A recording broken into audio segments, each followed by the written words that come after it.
Реалдың ойыншыларының өзі даже бір андай химия болған жоқ арасында. Барсаның прайм уақыты дегенге келісесің ба қазір? Топ 8-де қаламыз деген ойдамын. И кімді жақтырмайды дейді, жаңағы бразилистардың болғанын ол қаламайды дейді клубта. И Хабидің да қуып кетуінің басты себептерінің бірі осы. Финалға шықтың и принципиальный матч. Армысыздар, қымбатты көрермендер, бізде кезекті шығарылым, жалпы осы жылдың екінші шығарылымы өте бір қызық басталды. Жылдың басы әдемі Эл Классикомен басталған болатын, соңы бірақ енді өздеріңіз көргендей болды. Бас бапкер Хави Алонсо кетті жұмысынан, оның орнында енді Арбелоа келді. Қызықты, өте бір логикаға сыймайтын жағдай ғой. Енді соны бүгін амал жоқ енді талқыламасқа болмады. Сондықтан да бүгін біз қонақ ретінде Рулан Жайлауұлын шақырдық, спорт комментаторы және Реалдың фанаты, жанкүйер емес, фанаты. Инстаграмдағы парақшасын көрсеңіздер болады, енді түрлі жаңағы әзілдері бар, шындығы бар, көптеген блог жүргізеді. Ролан, қош келдің. Енді жыл қалай басталды, өзі бірден соны айтайықшы, Эл Классико сол ойынға оралайық, супер не болып кетті өзі? Жыл кішкене енді түсініксіз деп басталды ғой, ауырлау деп те айтуға болады. Суперкубок енді ол қиын болатыны түсінікті болды басында.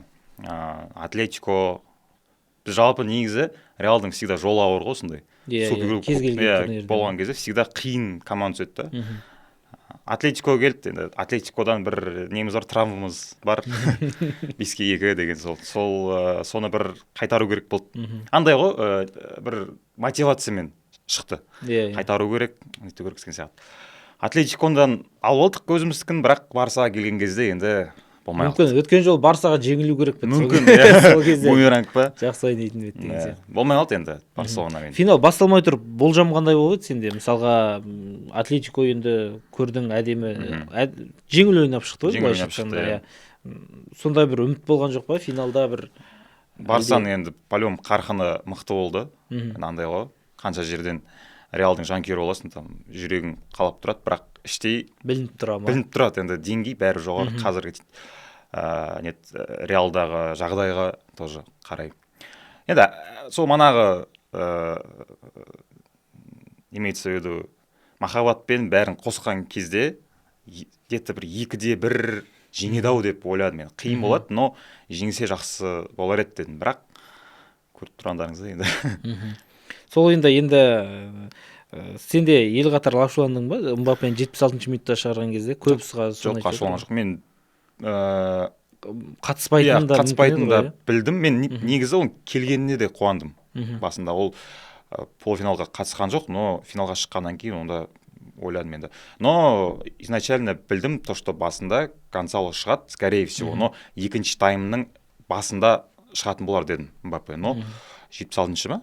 76 минутта шыққанмен де аса бір қатты енді басында ойынға кіре алмады, бірақ анау Ямальмен бір не болды ғой, момент болды ғой, допты өзі тартып алып, кейін Де Йонг анау мынау емес, тыныш өзі жүретін Де Йонг не алып кетті, қызыл алып кетті. Сол енді кішкене уақыт жетпей қалды, может жарақаттан енді айығып шыққаннан кейін бір өзінің деңгейін көрсете алмады Мбаппе.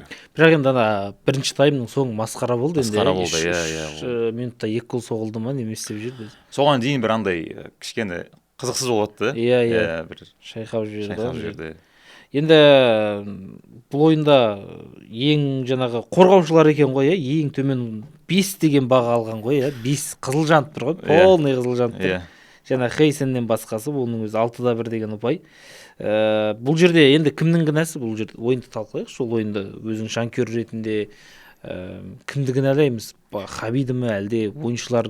Қазір түрлі пікір көп та қазір да. Мысалға Телеграмда бізде Темгүлдоп Телеграм арнасы бар, сол жерде пікір екіге жарылады. Біреу айтады, ол Хабидің кінәсі, екіншісі айтады, жоқ, ол Хабиде ешқандай кінә жоқ, ол игроктардың жаңағы өздері дұрыс ойнай алмады дейді. Сен өзің жеке пікіріңше бұл жерде кім кінәлі мынандай ойынға? Енді кімнен дейтін жоқ, ол Хабиден де бар, по-любому ол ойыншылардан да бар. Мысалы енді көрдік қой, защита Чуаменидің қалай ойнаған, Асенсиода мысалы көп қателік болды, Хьюизен. Енді карьерасының өзі қазір мысалы 5-8 деп тұр, бірақ бірінші таймда өте жақсы ойнады ғой. Негізі Ямальға қарсы кәдімгідей көп жіберген жоқ. Ямальдың жаңа папасы деген нелер шығып кетті, приколдар шығып кетті. Бірақ екінші таймда енді сөзсіз карьерасы да білмеймін шаршады ма, әлде білмеймін қиын болды ма. Ну, жалпы ойынды көрген кезде Реалдың ойыншыларының өзі даже бір андай химия болған жоқ арасында. Қарапайым пас беру кезінде қателіктер көп болды. Мысалға кімнің Рафинияның голы, по-моему, да? Сол ортадан басталды ғой. Қате пас, рикошет и гол все. Содан кейін барып уже кетті ғой. Жалпы негізі ойыншылардан деп ойлаймын өзім, енді сол қорғаныс дұрыс. Енді жарақат та бар, дайын болмады. Физика бізде слабый болды. Енді Гарсия мен Куртуаны салыстырып жатыр. Екеуі негізі Куртуа болу керек еді, үздік деген секілді. Бұл жерде қалай? Куртуа да үздік болды. Енді ол негізі Реалды всегда сүйрейтін ойыншы ғой. Куртуа әйтеуір қақпашы команданың жартысы дейді. Шынымен де енді Куртуа болмаса есеп, возможно, бұдан да ірі болар ма еді деген ой бар да.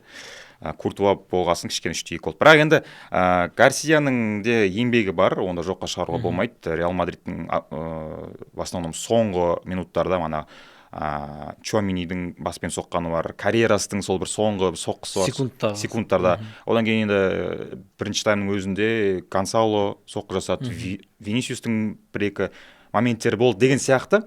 Важный моменттерді құтқарып қалды, бәлкім сол үшін Куртуадан жоғары қойған ба. Бірақ Куртуа Гарсиядан әлсіз ойнады деп айту қиын. Сосын жаңағы Винидің гол масқара болды негізі. Андай гол соңғы рет Эл Классикода енді қашан соғылды белгісіз ғой, қаншама айналып. Бейлдің кезінде гол еске түсіп кетті ғой. Алаң шетімен жүгіріп келіп. Одан кейін енді жаңағы кім Карьерастың айтамын да, бір финт тарап кетті ғой қазір, екі-үшеуінің ортасынан өткізіп жүріп, Ямальды бір құлатып кетіп, екеуін жатқызып, енді ана масқара финт қой. Енді жарайды, бұл ойын жарайды, түрлі өткен іске сыншы көп дейді ғой, айта беруге болады. Бұл ойыннан кейін өзің сездің ба негізі Хаби кетеді дегенге, әлде бір ойладың ба, тағы мүмкіндік берді? Негізі оған дейін енді оған дейін де біраз әңгіме болды ғой. Хаби Алонсо кету керек деген сияқты. Енді жанкүйерлердің де тарапынан инстаграмдарда біраз болды, слухтар болды. Бірақ мен өзім іште ойладым, тағы да шанс беру керек секілді. Хотя бы бір минимум бір сезон көру керек. Өйткені ол жаңа команда, өзі жас бапкер, жаңа ойыншылар деген сияқты. Қанша жерден ол кезінде Реалдың системасында болды, бірақ енді ол жаңа жауапкершілік қолды үлкен. Бірақ осы ойыннан кейін мен ойладым, кетіп қалады-ау деп. Өйткені қиын. Мен еще одан кейін, сол матч біткеннен кейін нетем видео салам, Хаби Алонсоның тағдыры шешіліп қалады-ау деген. И келесі күні мынандай не шығады ғой, жаңалық шығады ғой. Ал Алонсо келген кезде қалай қабылдап едің? Анчелотти кеткен кезде енді сен фанат ретінде? Қуандым негізі. Расында, өйткені Анчелоттиде енді өкпе жоқ, өте мықты бапкер, бірақ соңғы маусымда ротация жасаған жоқ. Енді оған да бірнеше себептер бар. Ал Хаби Алонсо енді жаңа бапкер, жас бапкер, жаңа толқын, жаңа ой. Сол үшін енді командаға бір өзгеріс алып келе алатындай маман ретінде көрдім да. Бірақ өзім оқырмандарыма да мен айттым. Бірден жаңағыдай максимальный нәтиже күтудің қажет жоқ. Өйткені мағындай ғой, адаптация керек, үйренісу керек деген сияқты. Сол себептен қуандым, басында. Енді былай қарасаң, негізі статистикасы бір нашар емес қой, Реалдың, әдемі келе жатыр, бірақ бұл басқа клуб болса, бұл наоборот төбесіне көтеретін болар. Реал болғаннан кейін ғой, Реал қателікті кешірмейтін команда болды. Сондай болып тұр ғой, жанкүйерлері де, сосын ана ойын бойы жаңағы Перес кәдімгідей жынданды дейді ғой, телефонмен сөйлесіп, ойыннан кейін де жаңағы банкетке қатыспай кетіп қалды деген сияқты. Демек, бұл ойынға дейін ол дайындап қойды ғой, бір нұсқасы болды ғой өзіне, резерв. Примерно, осы ойында енді бұл Эль Классико болғасын, принципиальный ойын болғасын, заранее бір заготовкасы болған шығар. Если мына ойында жеңілсек, онда все. Енді кім Арбелова мен кімнің видеосы тарап кетті ғой жаңа, Хаби Алонсоның 2013-те ма бір екеуі төбелескен видео серегесі. Серхио Рамос ажыратып жүрген ба? Иә. Содан негізі аралар дұрыс емес дейді негізі, көп испан. Бар сонда, бір екеуінің де мінезі бар ойыншы ғой, негізі мінезі қиын ойыншы. Сол айтып жатыр көбісі жаңағы Барсамен сол Арбелова қуанған шығар деп. Енді Хабиді алып тастап Арбелова секілді бапкерді әкеу, бұл қалай? Сен мысалы ойынға сыя ма? Негізі бұған қандай көзқарас? Енді моментінде табу керек болды ғой сразу. Енді ол Кастильяда жаттықтырып жүрді ғой. Кастильяны жаттықтырып жүрді. Енді ол кезде прям мысалы сол моментте прям дайын бапкер болған жоқ та. Мен ойлаймын, бұл уақытша шығар. Уақыт береді, егер ойын жақсы жүріп жатса, қалдырады, жүрмей жатса. Негізі басқа бапкер іздеп жатуы мүмкін ғой, қазір. Иә, енді Клоппен бір не болды ғой, әңгіме болды ғой. Бірақ Клопптың өзі жаңағыдай келгісі келмейтін сияқты, иә, ол бұрыннан да өзі көп ұмтылмайтын. Реалға енді шыны керек, авторитеті бар, сөзі өтетін, тыңдата алатын, артында бір үлкен багажы бар, сондай бір бапкер керек қой қазір. Арбело андай сияқты Салари болды ғой кезінде. Кімнен? Лопатегиден кейін ба? Бенитостан кейін ба? Лопатегиден кейін келі Салари, ол да тоже уақытша болды, бір 4 ай болды ма, болған жоқ па? Сондай сияқты. Сосын орнына қайтып Зидан келді, кейін Анчелотти келді. Бұл жерде де, по-моему, уақытша, иә, пока енді іздейді, қарайды. Солай. Бірақ енді Арбелоны өз қазір бірінші тренировкадан бастап тыңдамайтын сияқты негізі. Иә. Қиын болады енді сөзсіз. Мбаппенің өзі мысалы енді. Мбаппе, Винисиустар енді. Хаби Алонсоны біраз енді тыңдата алмады ғой. Кеше мысалы матчтан кейін де коридор жасаңдар деп айтты Хаби Алонсо, бірақ енді Мбаппе не үшін екенін білмеймін. Команданы нетіп кетті ғой, алып кетті ғой өзім бірге. Бірақ былай жазды да, енді Мбаппе мен кім Алонсоның арасы дұрыс емес дегенге сенуде қиын сияқты кішкене. Енді иә, ол Мбаппеге шанс берді ғой негізі. Мбаппе шанс берді. Мбаппе осы енді Хаби Алонсо келгеннен кейін ғой, ашылды ғой мысалы. Былтыр енді ойын білеміз қандай болған. Биыл енді сөз үздік бомбардир, алтын допқа номер 1 номинант мысалы да, қазір енді. Осы Хаби Алонсо келгеннен кейін барып ашылды деп ойлаймын. Арасында енді может мынандай бір игровой моменттер енді болады ғой, түсініспеушіліктер. Бірақ Инстаграмына салып қойды ғой, сторисына. Иә, Хаби Алонсо рахмет. Туған ағасында алғыс айтқандай айтыпты ғой. Келгелі мен жаңа Қырымнан ашылдым деген сияқты өзінің ризашылығын айтып, сөйтіп шығарып салды ғой. Ал өткенде бір коммент оқып қалам ғой, кеше осы Мбаппенің кесірінен кетті деп жазып жатыр да көбісі. Иә, анау сол жерде коридор жасай салғанда ол кетпейтін еді деген сияқты. Бірақ енді оған байланысты жоқ, тек оған емес, ол бірандай ғой, накопительный ғой, бәрі жиналып келді да, мысалы. И сол как мүмкін сол момент бір не болған шығар, исключительный, соңғы бір. Сосын мынандай айтып жатыр, Реалдан кеткен игроктар, тренер болсын, ар жаққа барып жарқырайды дейді да, ертең Хаби Алонсо біреуді алып өкіндіретін сияқты, сол кезде қалмайсыңдар ма деген. Мүмкін енді, иә, енді ол жарқырай берсін Хаби Алонсо. Маған өзіме ұнайды бар ғой, как бапкер ретінде, как футболшы ретінде де ол кезінде ұнады мысалға. Енді Байерді чемпион қылды ғой, по-моему емес, Байерді. Ешқандай поражение жоқ, иә. Сондықтан да тек сәттілік тілеймін болды. Енді кім өз жеке басым, мысалы Клоп немесе Зидан, екеуі қайсын таңдайтын едіңіз? Қайсы дұрыс сұрақ деп ойлайсыз? Негізі мен Клоп келгенін қалайтын едім. Потому что Зидан енді ол кезінде болды. Ол өзі де ұмтылмайды сияқты Зиданның, потому что бір әңгімесінде есімде мен асарымды жасадым. Абыроймен кеткім келеді болды. Мен уже ары қарай мен білем, потому что қазір жеңіліп бастайтын болсам, мына жинаған абыройының бәрі төгіледі деген сияқты. Ана Клоп та содан қашатын сияқты. Клоп та содан қашатын сияқты, жауапкершіліктен қорқатын сияқты. Енді Реалға енді Клоп қашып жатса, Зидан секілді бапкерлердің өзі, Анчелоттидің өзі кетіп қалды деген сияқты. Сонда кімді алу керек деген әңгіме ғой жерде. Қорқады, бәрі қорқады негізі. Қорқады. Өйткені сол Реал қателікті кешірмейтін команда. Варианттар бар ғой енді, қазір мысалы бос жүрген сол енді Клоп бар, Зидан айтады, алдында бір әңгімелер шықты, возможно, Мауриньо да кеп қалу мүмкін деген сияқты. Иә, сондай оқылмайды айтпақшы, үшінші бапкер ретінде. Мауриньо да кеп қалу мүмкін. Көрейік енді қалай болатын, бірақ негізінде бір авторитеті бар, главное тыңдата алатын, сөзі жүретін бапкер керек қой. Енді келесі ел классико 10 мамыр күні болады екен. Оғанға дейін енді бапкер табыла ма екен, әлде Арбелоға жүре бере ме екен, ол да белгісіз. Ол классико қалай өтеді деп ойлайсың ба? Реал есесін ала ма қайттан, қалай ойлайсың? Есесін алуға тырысады ғой енді, қанша дегенмен. Бірақ андай ғой, мына жерде негізі ол енді отмазка емес, бірақ Реал Мадрид үшін как будто Эль Классико не принципиальный ше. Қатты принципиальный емес, негізі бар ғой. Мысалға Барселона всегда да жеңіліп жүреді, мысалы андай болмайтын бір ойындарда жеңіліп қалады. Это нормально жеңілгені Барселона. Но именно Реалға келген кезде қатты ойнап кетеді да ол всегда. 4-0, 5-1 деген сияқты андай ойламаған жерден. Енді ол 11-не дейін, енді мамырға дейін әлі уақыт бар. Арбелоның енді ойынын көрейік қалай болады. Бүгін как раз бүгін айтпақшы, бұл сұхбат 14-ші қаңтар күні жазылып жатыр. Бүгін түнде кубокта ойнайды. Кубокта ойнайды. Валехоның командасы ойнайды. Реал легендасы. Ол команда жеңетін түсінікті ғой, енді ол жерде бапкер бармаса да өздері барып ойнап келіп жеңетін команда ғой. Енді ары қарай қызық басталайын деп тұр ғой Ла Лиганың.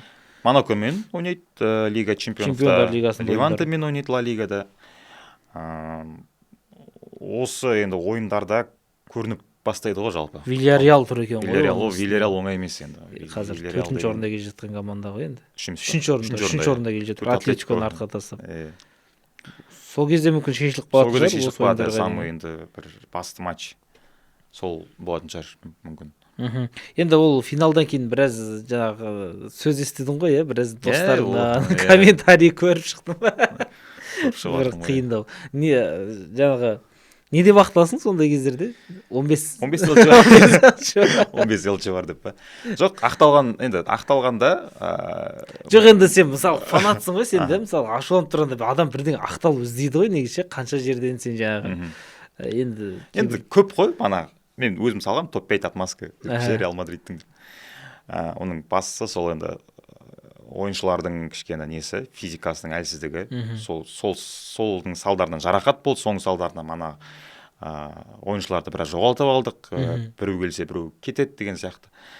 Сол болды, сосын енді басты жұлдызымыз Мбаппенің де жарақат алып қалғаны. Сол біз Теңбілдіп телеграм каналға саламыз ғой, эфир көрсеттік, содан кейін астында қырылыс бір 500 комментарий, соның 250-і Барса фандарын жазатын мынандай ғой, жаңағы шықса екен бүгін Мбаппе дейді, әйтпесе ертең мыналардың сылтаулары болады. Біраз шықты. Бірақ енді шықты деп айтуға келмейтін шығар, енді бір 13 минут. 13 минутқа шықты, бірақ соның өзінде бір әйтеуір пайдалы, нәтижелі іс жасап кетті ғой. Де Йонгты нетіп жіберді, әйтеуір қуып жіберді. Ол бірақ әсер етпейді ғой. Әсер етпей қалды, аржағында 4 минут Ла Лига алған кезде. Атақ енді сол енді.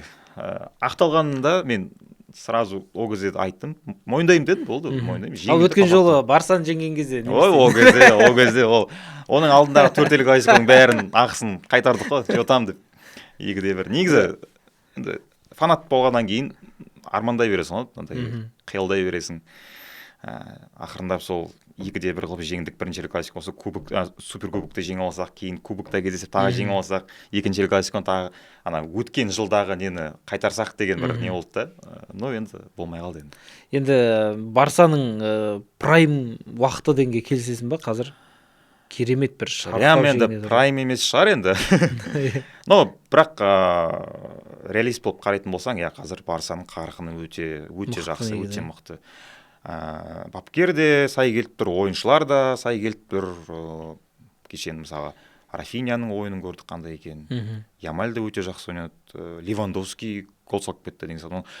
Барсаның енді ортасы да мықты, Де Йонг бар, защитасы да мықты. Сондан да Барса біраз жерге барып қалады биыл. Бірақ не деше, Чемпиондар лигасында? Чемпиондар лигасында енді қазір бір нәрсе айту қиын. Ол енді ертең плей-офф басталған кезде көрінеді ғой. Өткені бір жерді ғой, біздің турнирге келген кезде көреміз деп жүр. Лига чемпионовқа келген кезде. Биыл енді командалар мықты ғой қазір. Арсенал бар, жақта АПЛ-ден бүкіл командасын айтуға болады енді. Ситиң бар, Арсенал бар, Челсиң бар. Ливерпульдің өзі жетпей қалды ғой. Мықты ойнап жүр. Сондықтан да енді ал Реалға ше, Реал бірдеңке биыл бітіре алам, 16 деп айта аласыздар ма? Енді келесі жылы әлде 16 деп па? 16 деп айту. 16 елші деген. Көрейік баға енді. Қиындау енді, шынымен қиындау. 16 елші енді Ла Лигада да қазір шанс бар ғой, бірақ тоже Барселона жақта енді Лига чемпионовта мынандай ойымен жалғаса беретін болса, жоқ жерден Арбело бір нәрсе ойлап тауып, бір ойыншыларды өз орнына қойып, солай жаңағыдай командада бір химия пайда болмаса, онда қиындау дейсің ғой. Ал Ла Лигада ше биыл Ла Лигада Барсаға қуып жетуге болады. қуып жетуге болады ғой негізі. Қуып жетуге болады. Барсада қателеседі ол да бір күні адам болғасын. Соны енді пайдалану керек. Сосын енді важный ойындарда жеңу керек қой. Очко алу керек максимально. Енді кубок басталады жақында. Кубок басталады. Бүгін басталды ғой енді. Бүгін басталады, иә. Енді ойнап бастайды ғой енді гранттар. Оған қандай бір болжам бар кубокқа? Кубок енді андай ғой, ради галочки ол. Осы жол енді Барса тревел жасап кетсе, масқара болады. Онда масқара болады. Ой, Барса жер қаламы онда. Бір жерін ашып келеді ғой. Сол тревелді айта береді негізі. Тревелді айта береді, не бар басқа айта. Басқа ештеңе жоқ. Реал жеңбеген ба тревелсында? Жеңбеген, е? Соңғы тревелда бір екіне жеңген, екі жүлде жеңген бірледі. Иә, екі жүлде жеңді. Ла Лига мен Элчені жеңді. Элчені жеңді. Суперкубок жеңді. Енді ол тревел деп санауға болады ғой, негізі по факту. Бірақ кубокты алмай алды. Өзі всегда сондай ғой, кубокты алсаң, ананы алмай қаласың. Реал неге ондайға бейжай қарайды? Мысалға мен Барсаның кубоктық ойындарға, суперкубок болсын, Ла Лиганың ойындарына екінші құрам шығарып жатқан көрмеппін мен Барсаны ше. Реал шығарасың. Реал неге олай істейді? Мысалға сәл бір 2 очко осып кетсе болды, неге олар? Босансық болады, Реалдың ондай бар, сөйтіп нетіп қалады. Енді ол өзін енді қалай айтсам болады. Реал үшін ондай матчтар бір маңандай ғой. Баяғыда енді принципиальный емес. ЦСКАға да жеңілді, былайша айтқансаң. Шерифқа да жеңілді. Болмайтын енді ЦСКАның жүріп өтетін жері онда нөлік жүр, бірақ солай жасайды да. ЦСКА мен мынандай болды, 18-19 ғой. Иә. Ол енді провальный сезон болды. Реал үшін шынымен де кәдімгідей Роналду кетті, Зидан кетті. Бірақ ЦСКАны жеңе алмайтындай провал болды ма сондай болды? Болып қалып тұр. Барсаның өзі Лига Европада ойнады. Болады онда, иә.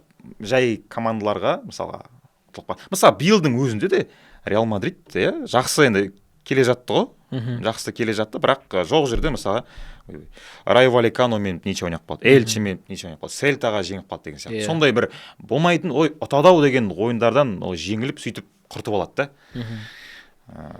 Енді каждый ойынға негізі өте мұқият дайындықпен қарау керек қой, жауапкершілікпен. Қайратпен неге сөйтіп ойнамады? Бестен өз жасаған несі келіп Қазақстанға келіп. Мен неге сөйтіп ойлағым, Қайратқа қарсы көп солай ойлады ғой негізі. Екінші құрамда, үшінші құрамда алып келеді. Андай ғой. Сөйтіп бәрін алып келгенше жинап. Реал үшін всегда енді Элче ол по-любому номер 1 ғой енді. Типа в приоритете болады да, и қандай матч болмасын ол соңына дейін таласады. Қайрат болсын, андай мысалы ертең Монакомен ойнаса да ол соңына дейін барады. Сол үшін болар енді ол. Бұл жерде манағындай ғой, турнирдің несіне қарайды. Маңыздылығына қарайды. Сендер мына жақта Ла Лиганы, кубокты, суперкубокты жеңе беріңдер. Біз мына жақта 15, 16, 17 сондай береміз. Суперкубоктың шындығына келгенде ана жерде Барса емес бір Атлетико, бір Атлетик шыққан кезде онда мүлдем есімге шығатын ғой. Жеңілсе де бәрібір болатын еді ғой. Хабида кетпейтін еді деген сияқты. Кетпейтін еді ол кезде. Просто енді бұл жерде енді бұл турнирдің өзін қызық қылатын сол ғой. Реал мен Барселона, Эль Классико, ойбай халық бәрі жиналады деген сияқты. И Хабидің да қуып кетуінің басты себептерінің бірі осы. Финалға шықтың и принципиальный матч. Мысалы даже финалға шығып условно Атлетикке жеңіп қалса, онда мүмкін қалушы ма еді. Мүмкін и то. Бұл жерде енді Барселона болғаннан кейін, бұл жерде енді маңызды клуб болғаннан кейін, маңызды ойын болғаннан кейін, ол да бір өз әсерін тигізді. Енді алда кубоктың ойындары бар. Чемпиондар лигасы, Ла Лига бар, суперкубоктан жерде айырылды. Бәлкім осы жылда солай істейтін шығар. Ла Лиганы беріп, мүмкін чемпиондар лигасына күш салып көретін шығар. Былтырғыдай ма? Иә, былтырғыдай. Көрейік енді, құтқару керек қой осы маусымды, по-любому. Бір кубокпен болсын. Хотя бы сол кубокпен, Кубок Испаниямен болсын, құтқару керек шығар. Енді Лига чемпиондықта дәл қазір айта алмаймын, өйткені ол дәл қазір анау АПЛ-дың командалары. Не только АПЛ. Баварияда мықты мысалға. Топ-8-дегі командалардың бәрі мықты. Бәрі-бірін ұшып жүруі мүмкін. ПСЖ мысалы жоқ жерден нетіп өтуі мүмкін. Ситида мысалы енді. Деген сияқты ғой. Ла Лигада сол, Барселона. Барым кубокта. Арбелова өзі ойыншы ретінде ұнайтын бет баяғыда? Қорғаушы болды ғой, иә? Енді қорғаушы болды, оң қаптал қорғаушы болды. Былай енді 2000 қай жылдар ойнады? 13-14-терде ойнады ғой. 13-15 ойнады ғой. 13-15 мен енді сол кезден бастап қарап жүрдім футболды. Ол кезде ол уже жасы келіп кетейін деп жүрген шағы ғой. Мен көп үлгерген жоқпын оның ойынын көріп. Былай көрдім. Роналдолармен ойнап жүрді. Қоштасу матчы болды есімде. Малагаға қарсы ма? Сол кезде вот Арбелова команданың легендасы, 17-ші номер кетіп бара жатыр деген сияқты сондай бір не болды. Атақ енді былай ойынын ұнайды, ұнамайды деп айтатындай көріп үлгермедім оның ойынын. Сосын Кросстың кетіп қалғанына көбісі жанкүйерлер айтады ғой. Бүкіл Реалдың жанкүйерлерінің көбісінен естідім, Кросс туралы айта береді да. Сол Кросстың орнын жабатын адам табылмады ма әлі? Табылмай жатыр ғой сол. Кросс кеткеннен кейін басталды ғой бәрі. Содан ба негізі шынымен содан? Шынымен, иә, сол ғой енді ол. Енді любой команданың ортасы слабый болса, ойын жүрмейді, мысалы. И Кросс ол шынымен де связывающий не болды ғой. Мысалы, Винисиус қылғанда сол Кросс деп те айтуға болады ғой. Мысалы, қаншама енді пастар шығарып берді, қаншама маңызды енді есімізде ғой. Кросстың ойыны бөлек бәрібір. Алда бір трансферлер жоқ, Реалда бір жұлдызды бір айтып жатқан бір инсайттар. Холландты айтып келе жатқанда 5 жыл болды, енді басқа. Холланд келмейді ол. Келмейді. Мбаппе кеткеннен кейін келмесе енді. Мбаппе кеткеннен кейін келмесе. И то Холланд келсе Барселонаға келу мүмкін. Барсанаға келсе онда как раз Левандовский да уже кетеді-ау. Кетеді, иә, осы соңғы маусымда. 38-де ма? Соның орнына ол Холланд тал болса, онда қана болады дейсің ғой бізге. Атак негізі кеше естігем, Витинияны көріп атқан сияқты олар жаймен деп. Витиния енді өзі қалай қарайды, PSG-ді жібере ма, жіберсе де қанша ақшаға сатады. Қайтадан Канселуды алып апты айтпақшы, Канселу? Иә, Барса. Алып алды, иә. Қайтадан қайтарып, неден, Итихадтан ба? Аль-Хиляльдан қайтарып апты. Кішені күшейтіп жатқан жоқ. Күшейтіп жатыр. Соған ойлаймын мен негізі Барсаның биылғы басты несі жаңағы тапсырмасы Ла Лиганы алу сияқты. Ла Лиганы алу, енді максимально тырысады ғой олар. Енді олар қазір Ла Лига, Кубок дегендер уже қызық емес сияқты. Олардың ойы қазір Чемпиондар лигасы ма? Уже выше алу керек. Элчин алу керек, 10 жылдан асты деген сияқты. Канселу келді ғой уже. Келді, иә. Кеше ма? Бүгін ба официально қосылды ғой. Официально қосылды, иә. Енді Реалға қандай ойыншыларды негізі көргің келеді, негізі бір жанкүйер ретінде кімді алғың келеді? Жаңа Холланд бір миға сыймайтын болсын, бір өзі бірақ армандайтын жаңа дрим дейді ғой, бір командалар бар, жинақтап. Сол кезде кімдерді көргің келеді мысалы? Мен защитаны всегда ойлайтын негізі Салиба келсе деп. Салиба, сосын Канате келсе деп. Потому что реально защитаны түзеу керек. Сататын ойыншылар көп қорғаныста. Трентті қатырмады негізі. Трентті қатырмады, иә. Жарақат, білмеймін енді. Ашылатын болар енді. Азар құсап кет қалмаса болды, отырып. Кімді жібердіңдер, Эндрикті жібердіңдер. Эндрикті жібердік. Кеткенен кейін бар қол соқты болды. Салпақтатып байқысты, Алматыға алып келген ғой, ойнатпайтын адамды ішін тасып жүреді, енді білмеймін, Алонсоның. Сол ойыншымен Алонсомен бір конфликт болды ма ода әлде? Алонсомен сенбейтін сияқты сол Еуропаға. Иә, сенбей кімді шығарды ғой? Гонсалоны шығарды ғой. Гонсалоға сенді, Эндрикке көп неткен жоқ, енді ыңғайлаған жоқ. Эндрикті негізі ол Лионға жібергенде жақсы болды бар ғой. Ол Лион дейтін өзі сондай команда ғой. Кезінде Мариано деген болды ғой. Сол қатырмады ғой, Мариано барды. Лионға барып жақсы ойнады ол. Лионға барып бомбардир болып, Ля Казеттермен, Каванилармен бірге келгеннен кейін уже қайтып келгенде оған Роналдоның номерін беріп, оны қайтадан алмаған ғой, азар келген кезде. 7-ші номердің қасиетін кетірді. Сондай, енді Эндрикті да білмеймін, болашақта ойнап кету бір... Эндрик как форвард қой, негізі. Форвард ол андай ғой, өте қорқпайтын форвард да, жас болғанына қарамастан өзі андай алға қарай жүгіре береді, қорқпай, өзі мысалы жоқ жерден шешім шығару мүмкін деген сияқты. Кішкене опыт керек. Оған сол опытты алу үшін сол Лионға жайлап жіберіп, бір-екі маусым кішкене ойнады. Сосын Реалмен Қайратпен Реал ойнады ғой, сол кезде мен жаңағы бір ағылшын тілді бір испан журналистімен сөйлесіп отырсам, Марканікі емес, басқа бір газеттікі, сол айтады да, сонымен жеке сөйлескен кезде, мына Хаби дейді, қатты андай бір нацистік дей ма, более сондайға көзқарастағы адам и кімді жақтырмайды дейді, жаңағы бразилистардың болғанын ол қаламайды дейді клубта. И мына клубтың структурасында жүрген Роберто Карлос, сосын кім тағы біраз бразилиялықтар бар негізі. Солармен де ара қатынасы қатты онша емес дейді.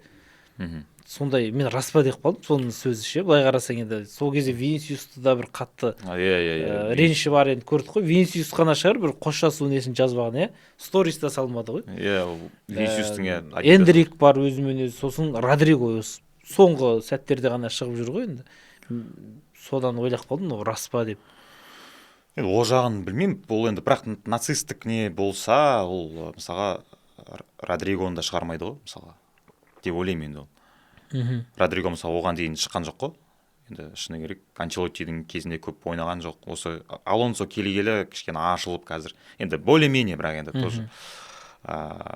Винисиусты да қатты нацист болса, ол Винисиусты да ысырып тастауы мүмкін еді мысалға. Бірақ енді білмеймін енді. Может бар да шығар енді. Енді соңына тақап қалды енді бағдарламамызда. Алға қандай жаңағы болжамдарыңды айтып берсең. Чемпиондар лигасы. Чемпиондар лигасы енді шынайы көзқараспен қарайтын болса, енді топ 8-де қаламыз деген ойдамын. Баратын жері сол как минимум четвертьфинал ғой. Четвертьфинал. Мынандай ойынмен егер де осылай жалғаса беретін болса, енді ол четвертьфинал деген ол көп айтып тұрмын мен қазір. Мен қосып беріп тұрмын. Если өзгеріп атса, онда ол дальше бару мүмкін. Ла Лигада шанс бар, әлі де біраз ойындар бар, бірақ Барселона бәрібір мықтырақ. Кубокты енді көрерміз енді кубок. Сен қайта мойындай алады екенсің негізі, бір мойындау керек болып отыр. Комментатор болғаннан кейін ба кішкене сондай көзқараспен. Мен бір кейбір таныстарым бар да, до конца жыртылғанша баратындар бар ғой, кәдімгідей. Мойындамайды, никак мойындамайды да андай. Барсаның болельшігі бар, Реалды никак мойындамайды деген сияқты. Сосын да шығарымды көріп отырған Барселонаның жанкүйерлері болса, Астана қаласында тұратын. Хабарлассаңыздар болады, аккаунттарыңызды қалдырыңыздар, немесе номеріңізді қалдырыңыз, Астана қаласында болсаңыз, міндетті түрде. Осының алдында біз Реалмен жаза береміз, жаңағы Реал Мадрид Қазақстан деген топтың басшысы бар, жаңағы Ақбота дейтін. Сол кісіні 2 рет шақырдық. Бүгін тағы Рулан келіп отыр. Енді Барсаның атынан келемін десеңіздер, онда мархабат. Біздің есігіміз әрқашан тек қана біз жаңағы журналистерді, бір спортшыларды ғана шақырмаймыз, жанкүйерлермен де сұхбат жасауға дайынбыз. Сондықтан да Астана жаза кетіңіздер, егер Барса туралы айтамын десеңіздер, мархабат. Енді Рулан бүгінгі келіп осылай ой бөліскенге үлкен алғысымызды білдіреміз. Мен ойлап едім жаңағы бір Барсаны жақтырмай бір нетем адам. Бірақ енді көбінесе комментаторлық көзқараспен болды. Енді рахмет, алғысымызды білдіреміз. Тағы да келесі бағдарламаларымызға міндетті түрде келіңіз. 11 мамырда сізді күтеміз. Болды. Ол кезде енді қандай көңіл күймен келетіңізді білмеймін енді. Жақсы көңіл күймен келеміз деген ойдамыз енді ол кезде. Сондай енді. Арбелованы көрейік. Бәлкім оған Арбеловада жоқ болатын шығар енді. Қымбатты көрермендер, осымен бүгінгі шығарылым аяқталды. Осы шығарылым астында сілтеме тұр, соған өтсеңіздер, біздің бас демеушінің сіздерге арналған бір шағын сыйлықтары бар. Жеңісті күндерде жүздескенше аман сау болыңыздар.